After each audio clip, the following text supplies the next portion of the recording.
আসসালামু আলাইকুম। Web development বাংলাতে আপনাকে স্বাগতম। আজকে সিম্পল একটি ক্লাস আউটলাইন। তো চলেন কথা না বাড়িয়ে শুরু করে দেই।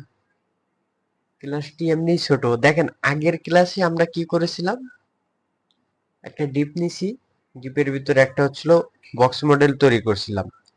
তো এখানে জাস্ট আরেকটা জিনিস অ্যাড করব, সেটা হচ্ছিল আউটলাইন।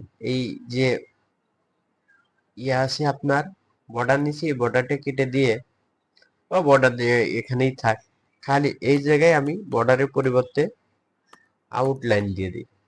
আউটলাইন, তো আউটলাইন বলতে আমরা কি বুঝতেছি? আউটলাইন বলতে বুঝাইতেছে যে লাইনের বাইরে। যখন বর্ডার নিছিলাম তখন ওটা লাইনের ভিতর ছিল, কিন্তু এটা বাইরের সাইডে হবে। তো চলেন আমরা আবার এটাই লাইভ সার্ভার করি।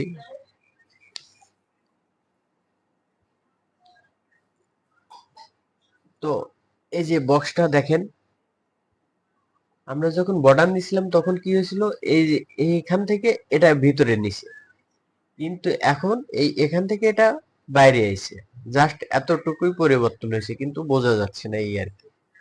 তো আউটলাইন বলতেই বোঝাচ্ছে যে লাইনের বাইরে।